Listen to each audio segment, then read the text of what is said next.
I show up, clutching folders, my face pale with tension. As the digital clock on the wall reads 8:42 a.m., the caption reads, "1 month before everything blew up." That day, I walked into the conference room determined to talk about what was going on. The regional manager, Tom H., had a disgusting habit of coming up behind me, pressing his hips against my waist, breathing on my neck, whispering obscene compliments.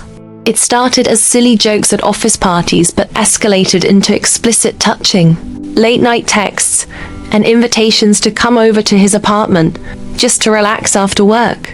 I resisted, deflected, pretended to laugh, but with each refusal the mood worsened.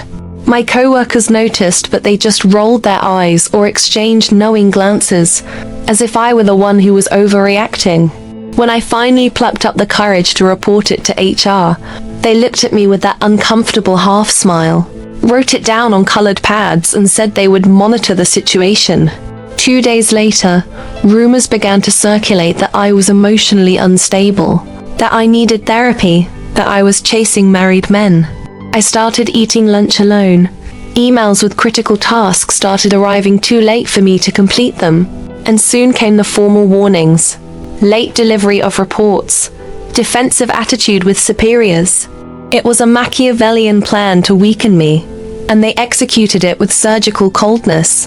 The climax was when I found my desk empty on a Monday. My files, blueprints, and projects were gone, and the only thing left was a letter with gold letterhead. "You are dismissed without cause." I left the building feeling hollow in my chest, tears welling up from anger and humiliation. But inside me, something began to burn slowly, like an ember about to turn into a fire. I decided that I wasn't going to bury myself in silence like they expected.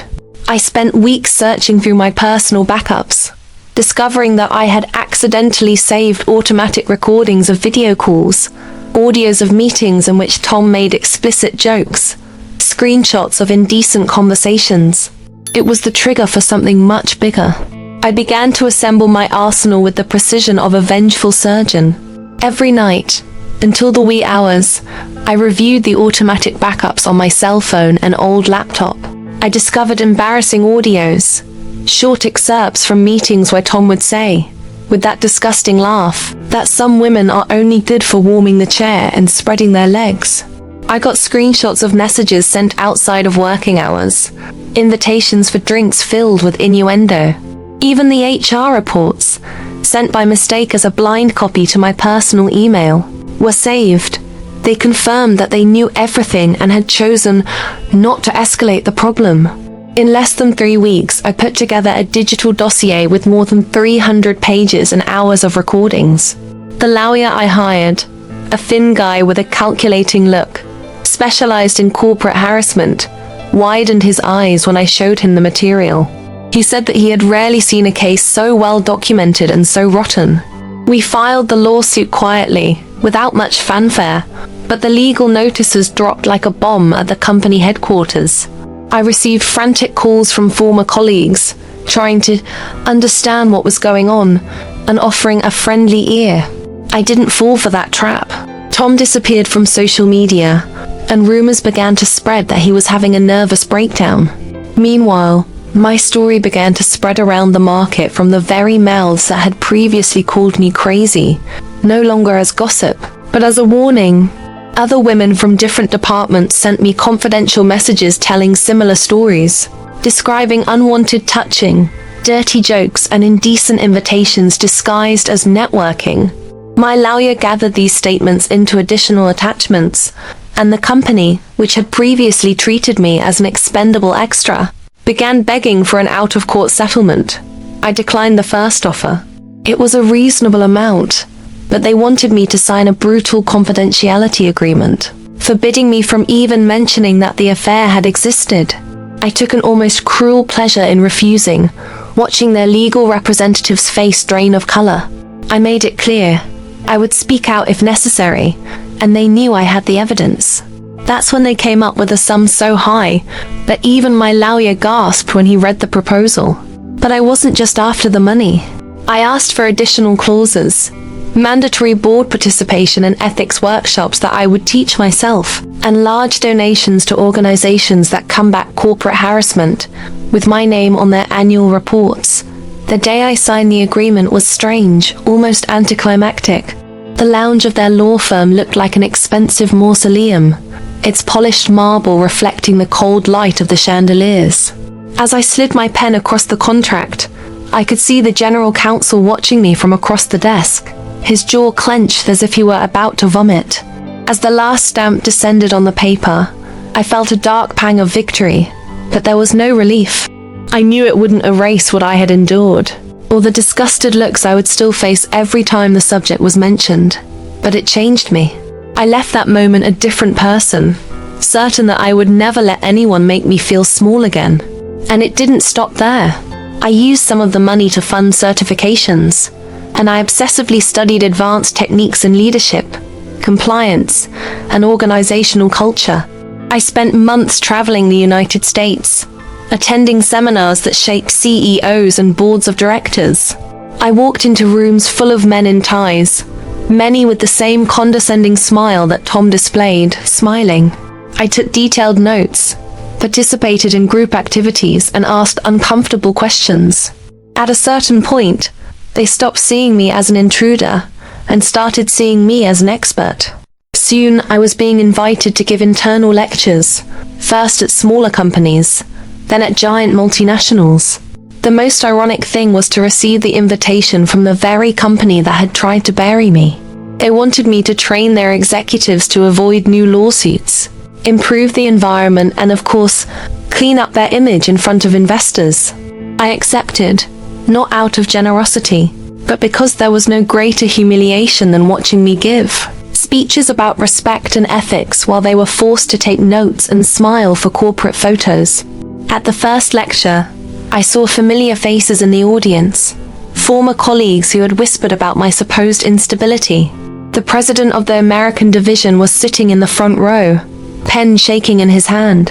When I mentioned the weight of complicit corporate silence, his shoulders shrugged noticeably.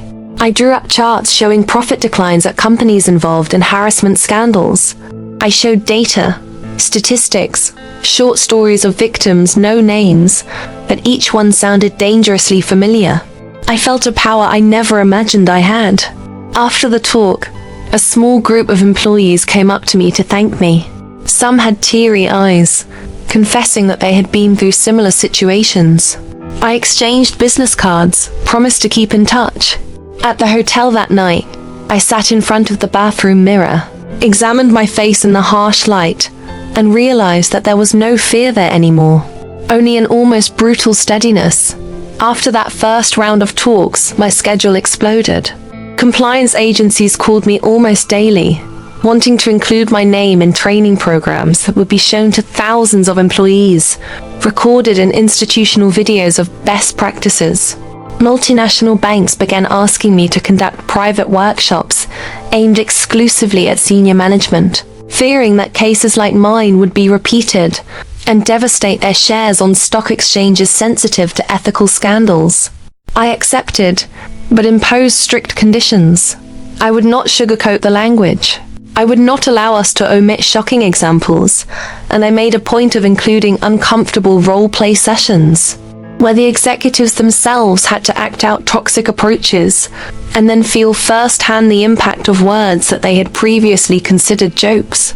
Once, during an exercise, a commercial director of a telecommunications corporation refused to act out the scene I proposed. He blushed, buried his face in his hands, and left the room. Hours later, his assistant confided that he was afraid that it would bring back memories of what he himself had done to an analyst years before, a case that had been hushed up with a confidentiality agreement. I left that office with an almost cruel conviction. I was infiltrating fear into the system, and that was necessary. As my name grew in the market, so did invitations to podcasts, online events, and even TV shows that presented me as an example of overcoming harassment culture. But I refused any simplistic narrative of overcoming. There was nothing inspiring about having been humiliated, nothing beautiful about spending nights crying in the dark, wondering if I was really the crazy person they painted me to be. I always made it clear that things only change because I chose to exact meticulous, silent, legal, and devastating revenge, and because I had irrefutable proof. Many of the women who approached me after the lectures would never have that luxury. They had no recordings, printouts, or compromising emails. So I used part of what I earned to fund legal funds, to pay lawyers for other victims who had to fight without solid documentation. Each time one of these cases became public and resulted in astronomical compensation payments, more companies approached me, fearful. It was a self-reinforcing cycle, and I was at the center of it. I can't deny that I enjoyed it.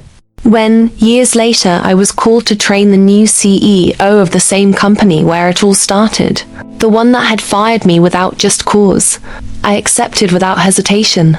During the first module, the executive tried to adopt a paternal tone, saying that he hoped we would leave the past behind in the name of a healthy future for everyone. I smiled and began to project the company's old organizational chart on the screen, highlighting in red each manager involved in the internal reports that ignored my complaint. His face lost color in that cold auditorium, with its gray carpet and chairs arranged in a half-moon pattern to give the impression of false proximity. The new CEO remained motionless, trying not to show panic. I continued, pointing out name by name, position by position, describing the dates on which each one chose to remain silent or, worse, articulated strategies to discredit me. I didn't need to raise my voice. I simply read dry excerpts from the internal emails I had obtained years ago through my lawsuit, in which executives exchanged messages concerned only with corporate image and suggested that perhaps I was mentally fragile. As I read, I noticed hands clenching over notebooks, legs crossed and shaking nervously, glances exchanged that begged for it to end quickly. I made a point of not rushing anything.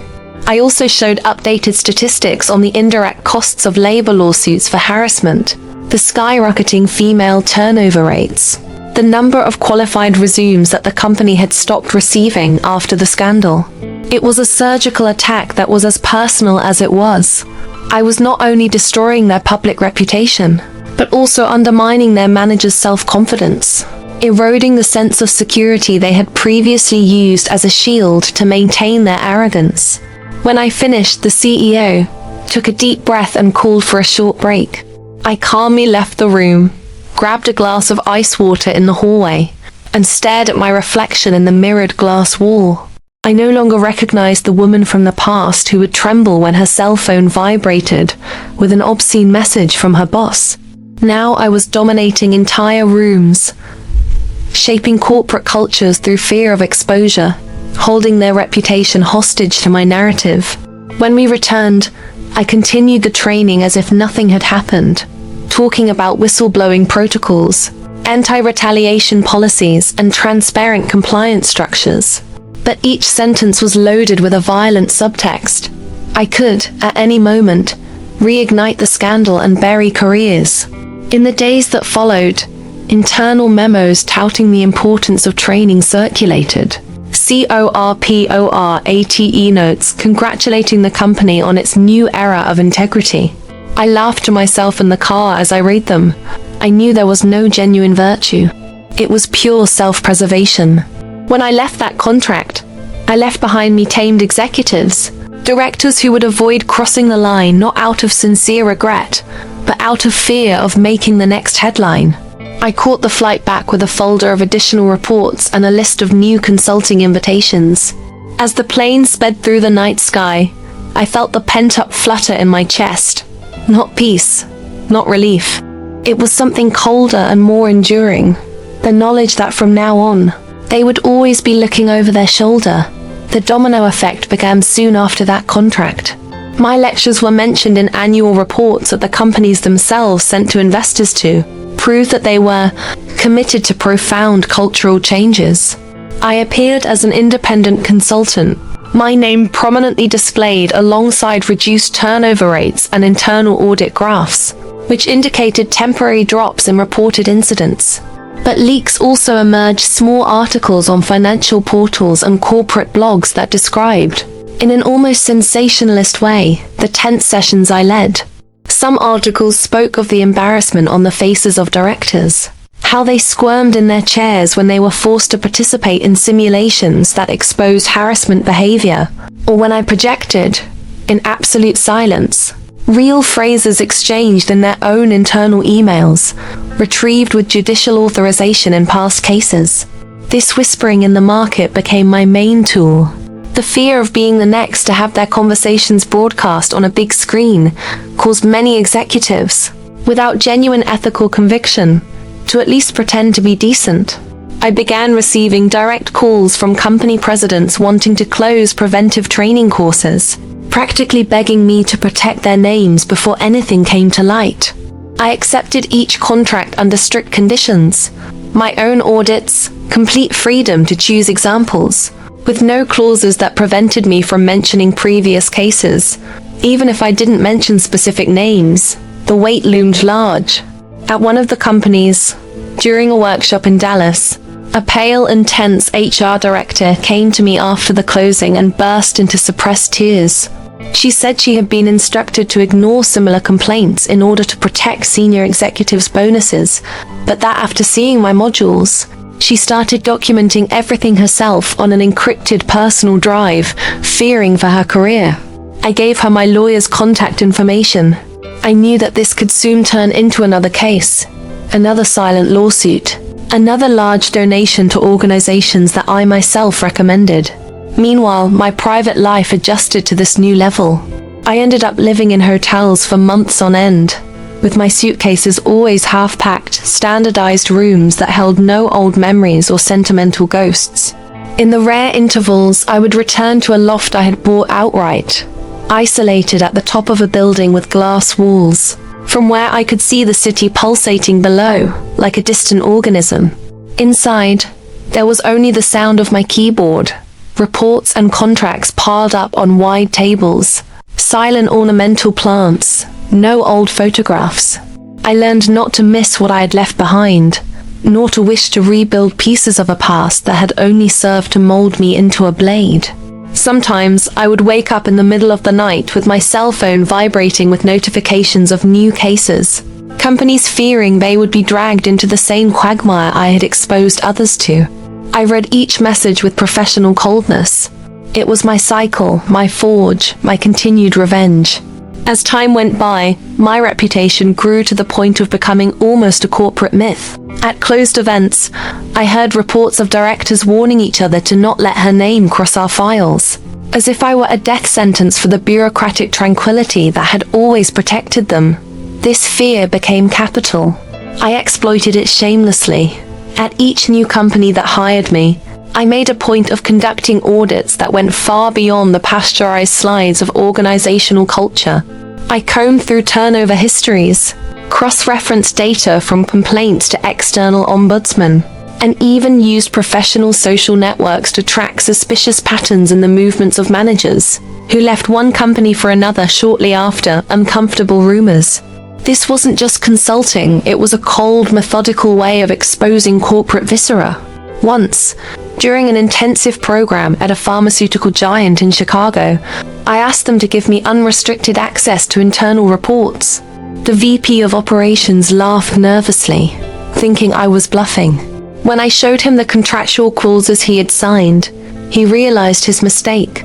Within 2 weeks, I had found such clear patterns of silencing that, when I presented the final report, I had to be direct. Either they would overhaul the entire compliance structure, firing 3 directors named in the documents, or I would not only terminate the contract but also release a technical note on the reputational risks of that environment. The CEO, livid, agreed. I saw men who had previously boasted of being untouchable leave through the back door, some not even allowed to clean their offices. It was a silent triumph, but each victory like that also hardened me. There was no room for sentimentality. The women I met, analysts, assistants, coordinators, looked at me with a mix of hope and fear, as if I were the personification of what happens when someone decides not to be crushed anymore. Some would send me messages weeks later, saying they had finally quit, moved to another state, and rebuilt their lives away from predatory bosses.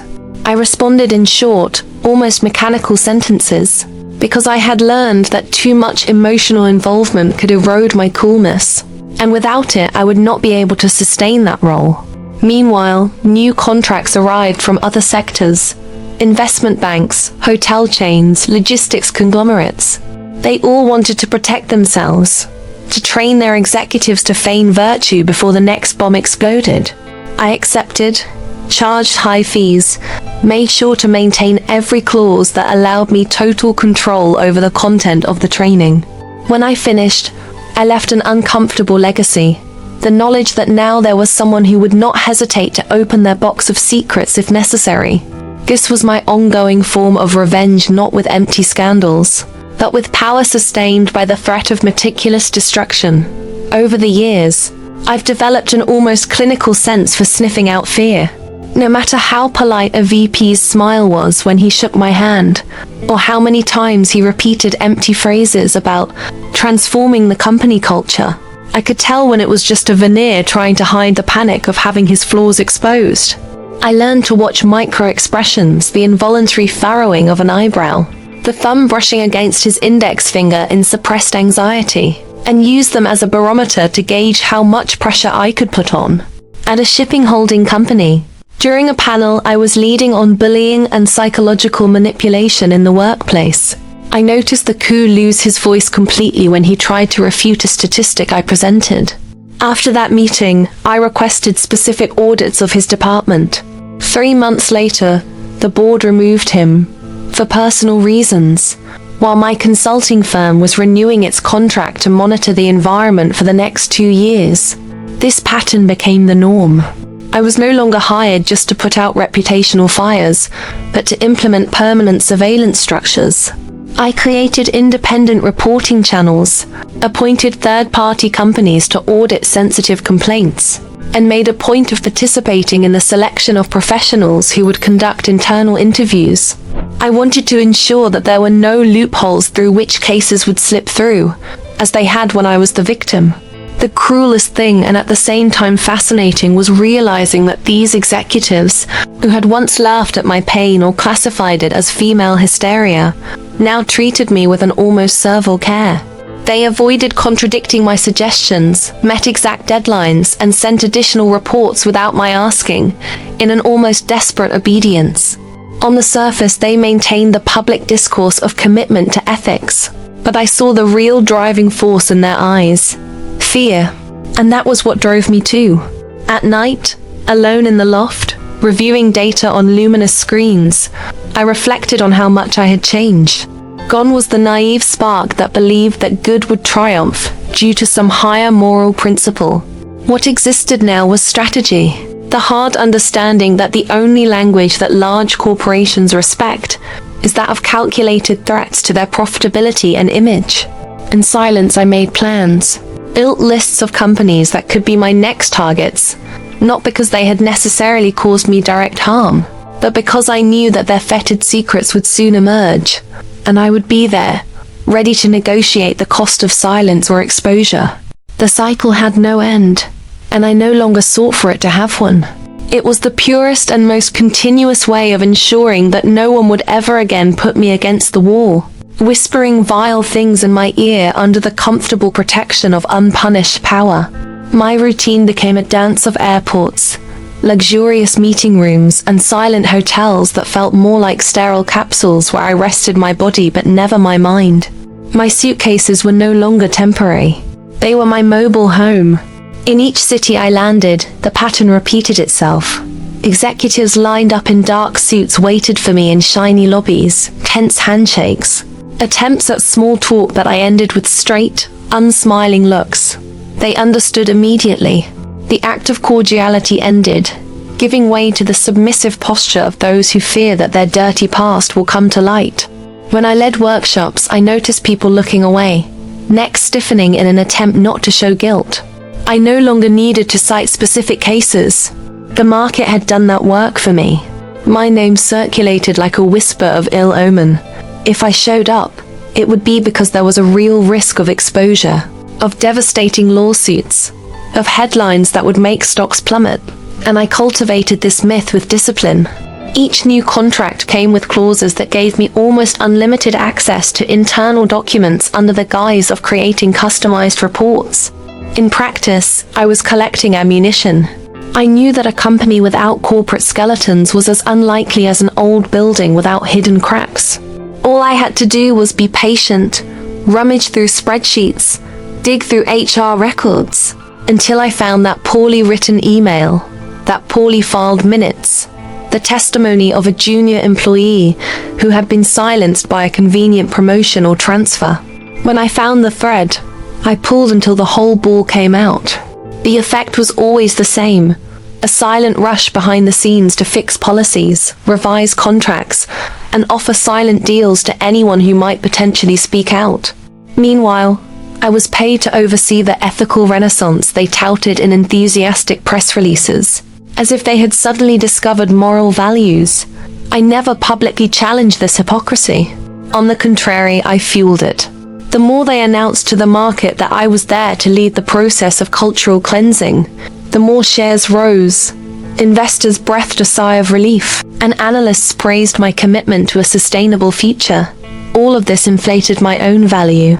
I had become the expensive, feared, and, paradoxically, desired seal of approval, because my presence served as a shield against external suspicions. On the few nights when I turned off my laptop and lay in absolute silence, lying in giant beds that seemed too empty, I pondered whether the power I had acquired really gave me any peace. I came to the conclusion that it did not. Peace was no longer what I was looking for. What I wanted, what kept me awake and alive, was absolute control over those who had once dared to reduce me to a fragile object. As the contract cycles went by, I began to expand my scope beyond what was called corporate culture. Instead of limiting my analyzers to the internal environment of companies, I began to map entire chains of suppliers, logistics partners, franchisees, and even investment funds that injected capital into these conglomerates. I discovered that harassment and manipulation often thrive precisely in peripheral areas, far from the gleaming headquarters that displayed slogans of social responsibility. It was at this stage that my work gained an almost geopolitical layer. I assembled small teams of analysts that I hired myself, professionals experienced in tracking opaque transactions, obscure contracts, and case histories filed in different states to avoid attracting attention. We created dense reports, full of graphs and flowcharts that outline the exact path of money, management, and toxic culture. When I presented this material to boards of directors, I noticed executives with ashen faces, sometimes completely immobile, as if it drained all their energy. Some tried to argue that problems with suppliers were beyond their immediate scope, but I countered them without raising my voice, pointing to contractual clauses on joint and several liability and recent court decisions that broadened the scope of blame. The effect was devastating. At a food conglomerate with a global presence, my internal investigations exposed systematic practices of moral harassment at regional distributors, with local leaders encouraging absurd targets under threat of public humiliation. In one case, an employee had a nervous breakdown and had to be removed from the forklift warehouse by paramedics. When I showed the images captured by security cameras, silent videos that showed the exact moment she collapsed to the floor, ignored by her supervisors, the auditorium where the CEO, the CFO, and the global legal team was sitting became so quiet that the discreet hum of the air conditioning could be heard. I concluded the presentation without asking for moral conclusions, only making clear the projected cost if this were to come to light. Potential loss of contracts with large retail chains that preach zero tolerance for abusive practices in their chains. That same day, the president offered me carte blanche to completely restructure the network of suppliers. I accepted, but I imposed my own auditing companies, teams that did not owe allegiance to them, only to me. In this way, I set up an underground network of influence, people who kept me informed before any crisis even reached the surface. It was a cold power without public applause, sustained by the fear that silently spread throughout all the branches of these empires. And I fueled this expansion without haste, knowing that the more they depended on my seal to continue profiting, the more irreversible my presence would be. As this underground network grew stronger, I realized that my name no longer needed to be uttered to have an effect. All it took was a rumor that I could be called upon at any moment, and the internal structures of many companies went into a frenzy of self-defense, reviewing policies, hiring emergency consultants, trying to plug gaps they barely understood where they were. I became the corporate spectre, a reminder that there was no longer a safe space for the harassment or cruel manipulation that had once been treated as silent rituals of power. At events restricted to fiscal councils and global directors, I saw grey-haired men with decades of experience in the market exchanging brief, uneasy glances when they noticed my discreet presence at round tables. Some tried to approach me with false camaraderie, sharing neutral jokes about regulations, as if trying to test whether they could bend me with sympathy. But all I had to do was hold their gaze, without smiling back, for them to back off. I began to refine my methods. In the training sessions, I included simulations taken from real cases, masked by fictitious dates and positions, but which any attentive executive could recognize. It was a way of exposing without exposing, of whispering in the ears of those in power that I knew much more than I let on in the official reports. At the same time, my contracts began to contain clauses that required periodic audits for 5, sometimes 10 years. I didn't just intervene at a critical moment. I put down roots there, becoming an unavoidable presence at the annual meetings that reviewed internal processes and verified conduct indicators. This gave me prolonged, almost hereditary power, since even newly appointed directors inherited the obligation to deal with me and my teams. Traveling had become so routine that I stopped distinguishing cities by their monuments or accents, but rather by the types of crises that prevailed. In some, moral harassment disguised as an aggressive culture for results predominated. In others, silent connivance with sexual abuse, always camouflaged by fat bonuses and timely transfers. Each city presented me with a new architecture of silent corruption that I dismantled with almost clinical precision. Meanwhile, my old pain had been transmuted into a cold fuel, a kind of relentless vigilance. I wasn't looking for redemption, or even justice in a pure sense. What I wanted was for everyone, from the doorman to the chairman of the board, to carry the same sleepless weight that once crushed me. For them to sleep fearing what might be revealed tomorrow. For them to see my shadow projected on the walls of the meeting rooms even when I wasn't there. This was the culmination of my revenge. Not the spectacular destruction of reputations in the public square, but the awkward silence that dragged on into the night in fluorescent-lit offices, where once untouchable executives now feared every whisper. Over time, what began as a personal counterattack became an autonomous mechanism, a surveillance ecosystem driven by the force of suspicion and the desperate need of companies to maintain the appearance of purity. I received spontaneous reports from employees who had no direct connection to my contracts. They were encrypted emails, documents attached to encrypted folders, anonymous complaints that reached me before they even reached internal compliance departments, because they knew I would not filter anything to protect the big fish. On some occasions, what they sent me was fragile evidence, small scattered pieces, but I had already mastered the art of assembling these fragments until I formed a picture so precise that no board could dispute it. When I presented my findings, the most experienced faces turned to stone. I saw directors with robust resumes, names celebrated at business events, dragging their hands along their collars in an instinctive gesture, as if trying to loosen their guilt. At this point, they no longer needed me to explicitly threaten public exposure. The market had done its job. They knew that all it took was a single technical note from me, circulating among auditors or investment funds for contracts to dwindle, for credit lines to be revised, for the image built over decades to collapse in a matter of weeks. That was how I began to shape strategic decisions without ever having to occupy a formal seat on a board. All it took was for them to consult me for the climate to change. I received invitations to private lunches, informal meetings in glass-enclosed rooms in skyscrapers, where executives would sound me out about what I would find if I dug into their reports, as if asking for clemency in advance. I offered no guarantees.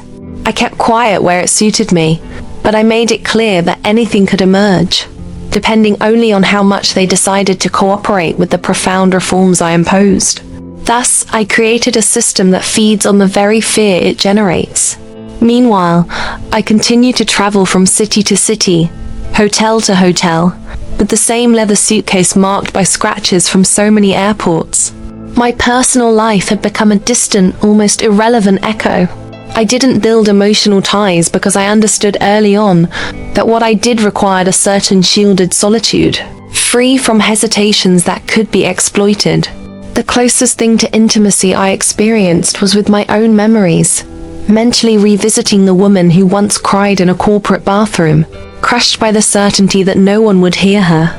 Now, when I entered any administrative office, I noticed the involuntary retreat of glances, the nervous adjustment of ties, and I felt the cold pulse of satisfaction that reminded me why I had continued.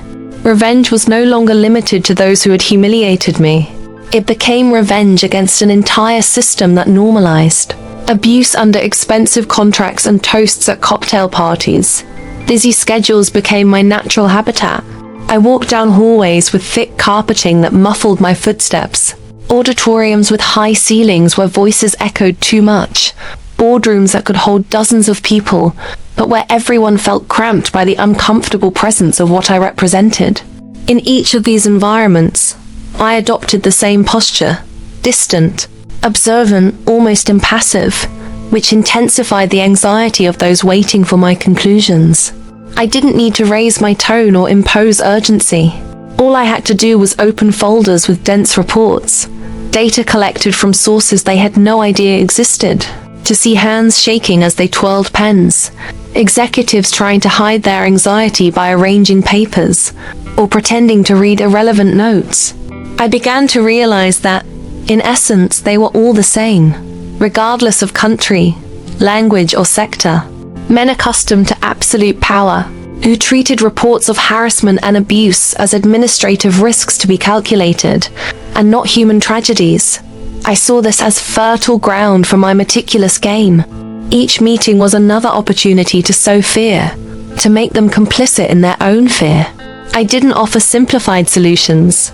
I presented layers of problems, showed graphs that overlaid mental health indicators with turnover and productivity rates, making clear the financial hole that abusive cultures caused. But I didn't sell pure hope. I sold constant surveillance, long audits, contracts that tied me to their structure for years, creating an almost parasitic dependence. If the CEO tried to propose a definitive end, something that would close the cycle, I made it clear that there was no cycle to be closed, only perpetual maintenance that would be expensive and would keep their names out of scandalous headlines. The curious thing was that, over time, they began to take pride in this. I saw companies display in their annual reports that they were under my consulting services, as if it were a seal of guarantee, a market badge. Investors began to ask not if they had had problems, but if they had hired someone like me to prevent them. The perversity of the system was revealed there. My presence was no longer an embarrassment and had become a financial asset. I accepted this coldly. I was not naive enough to believe that this would purify anything. What I had always wanted was domination, control of the narratives, and the power to take down whoever was convenient if they decided to confront me. Meanwhile, my old personal pain was becoming such a distant point that, at times, I had to force myself to remember the smell of the hallway where it all began, the damp texture of the paper they gave me when I was fired. Only then could I rekindle the spark that moved me, that acidic reminder that none of this was free, that each signed contract and each pale face before me were pieces of a revenge that I chose to perpetuate, to never let them forget those who they had once underestimated. Over time, the circle of influence I had built was no longer restricted to the immediate corporate world, and began to infiltrate other ecosystems that revolved around money and prestige. large law firms, private equity funds, political lobby groups that used to move in the shadows, confident in their impunity. I began to receive discreet invitations to speak at senior partner retreats, private meetings and isolated resorts where luxury was a cover for fear disguised as cordiality. On these occasions, I observed how the conversations always revolved around damage containment, never about real change. They talked about compliance as if it were an off-the-shelf product, a necessary cost to avoid reputational collapse, and not a real transformation of mentality.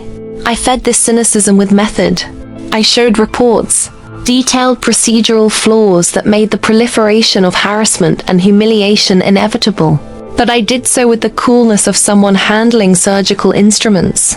Clean, precise, without a trace of moral indignation. The effect was more devastating than any emotional appeal. They felt exposed. They realized that I was not relying on victim speeches, but on numbers, documents, contracts that they themselves had signed, without reading all the clauses.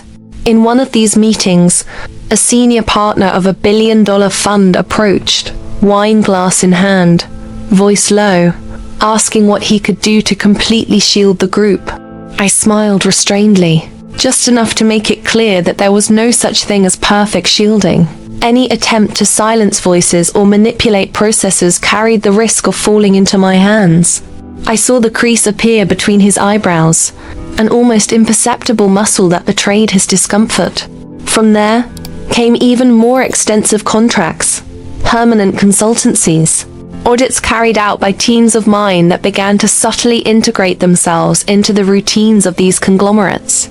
They were scattered eyes and ears, data circulating to my silent command center, where I consolidated reports that did not always reach the client's desks.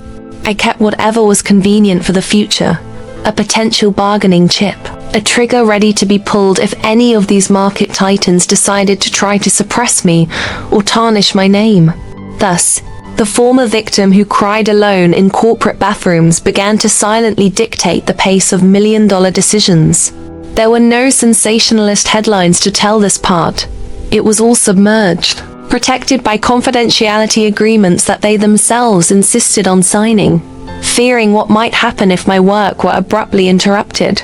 In this shadowy architecture of power, I found my purpose. Not the healing of old wounds, but the constant assurance that they would never be ignored or repeated without a high cost, so high that no one would dare to underestimate it anymore.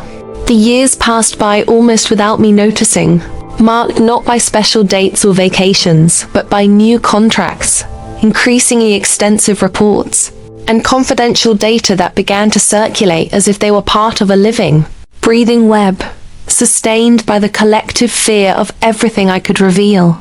My name no longer appeared only in meeting minutes or internal reports, but in global circulars that instructed branches spread across entire continents to cooperate immediately if they received any request from me. This gave me unprecedented power, as it cut through layers of bureaucracy and allowed me to access documents that, in another era, would have been shielded behind hierarchies and legal shields. I traveled with an encrypted digital portfolio where I stored what I called the core, the most sensitive pieces, evidence, clues, secret contracts, and copies of internal communications that would turn into bombs if exposed. I did not use them on impulse. I hoarded them like someone hoarding ammunition, aware that the real terror I imposed came not from the explicit threat, but from the uncertainty that loomed. They never knew exactly what I had, or when I might use it, so they bent over backwards. They accepted harsh training that humiliated senior managers by exposing them to dynamics that simulated abuse, signed large donations to organizations that I myself recommended, implemented policies so detailed that, deep down, they knew they were not about morality, but about self-defense. There were times when I would observe myself in the hotel room, mirror white, silent light, reflecting a face that no longer resembled the woman I had once been. The features hardened, the eyes too attentive, almost predatory. I felt no remorse.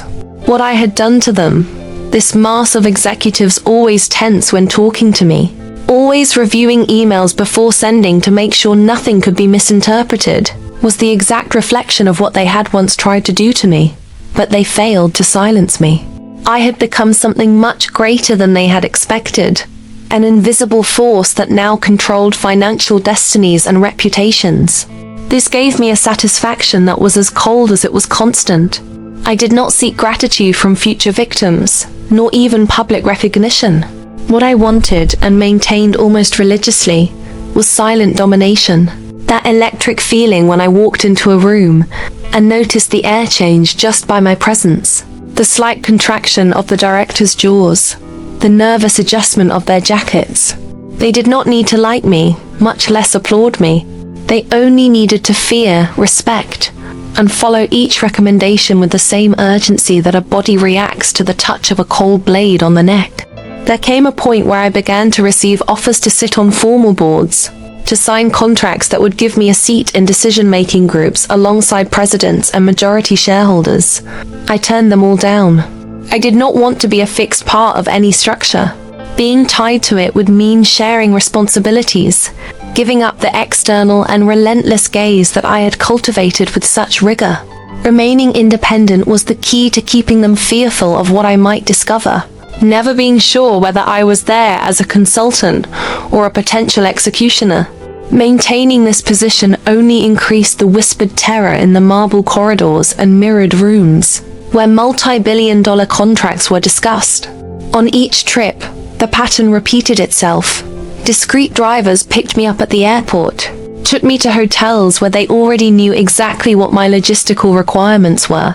Confidential documents arrived before my suitcase was even delivered to my room. At the first meeting with the boards, the atmosphere was always one of exaggerated formality. Clumsy attempts to demonstrate that there was nothing to hide, but all it took was opening my preliminary reports for the mask to crack.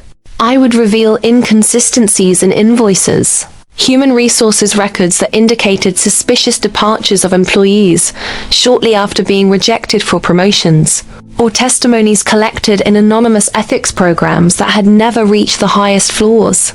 I was meticulous in presenting everything, almost surgical. I didn't raise my voice.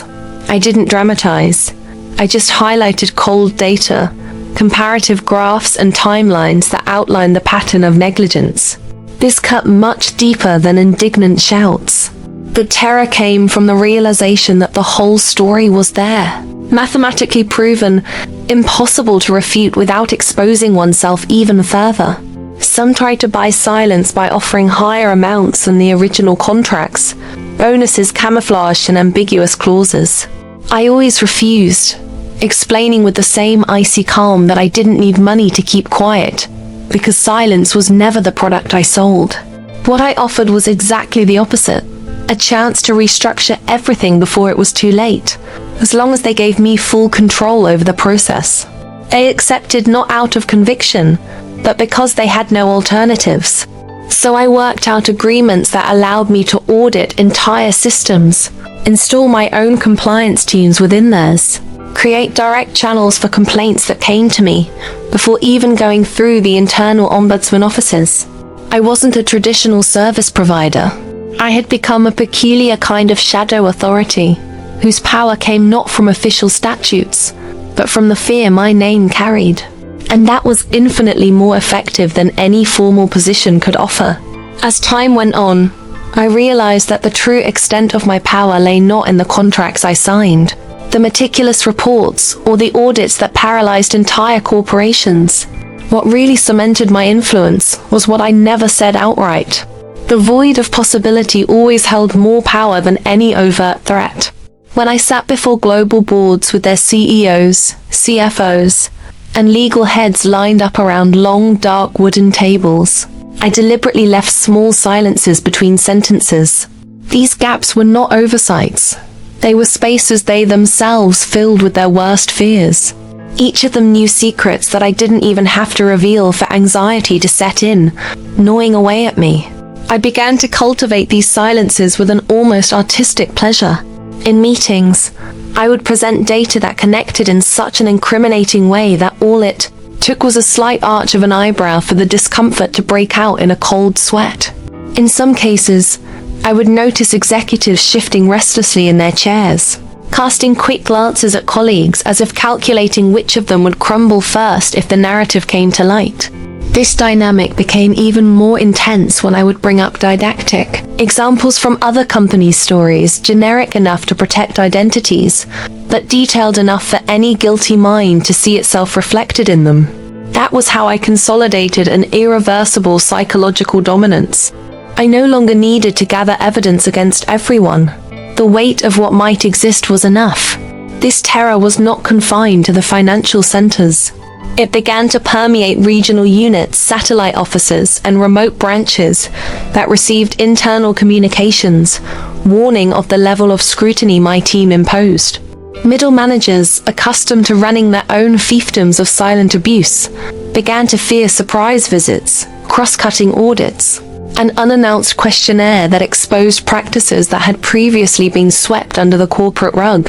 Sometimes, when I arrived without prior appointment for strategic conferences, I noticed the almost immediate panic on the faces of local managers.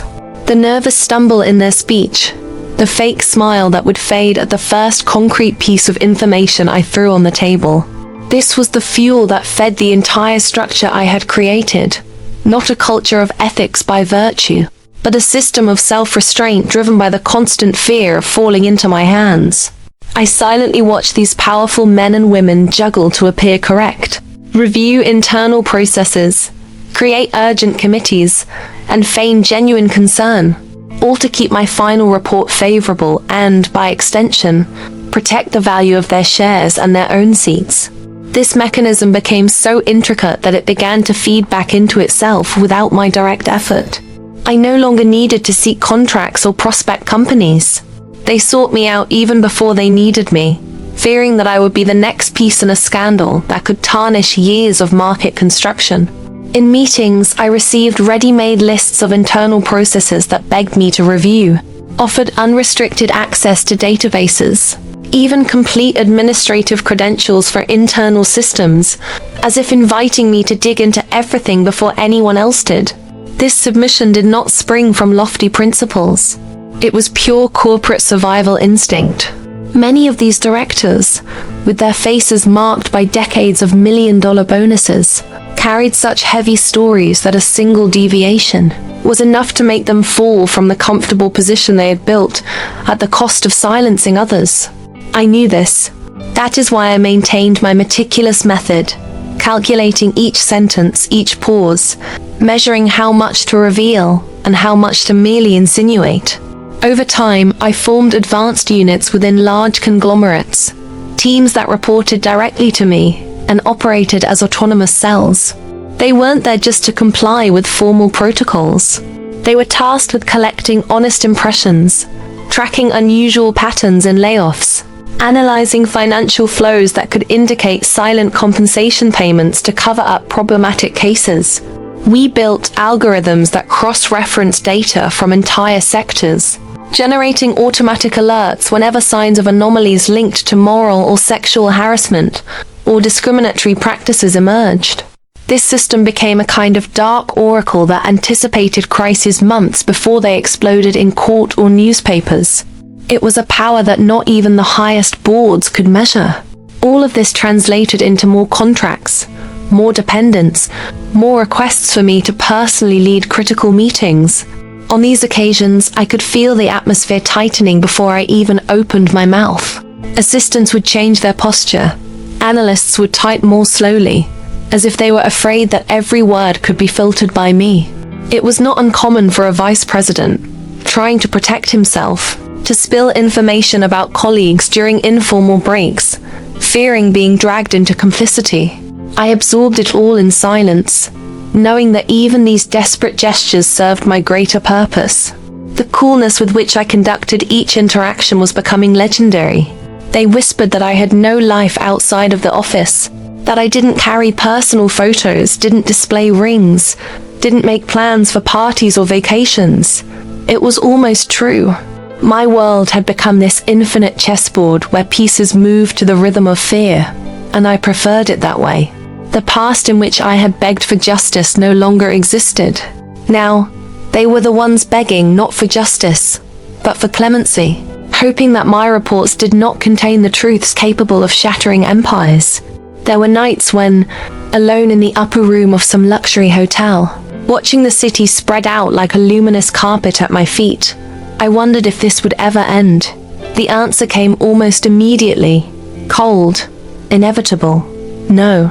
Not because I didn't want to, but because the system that fed me showed no signs of stopping.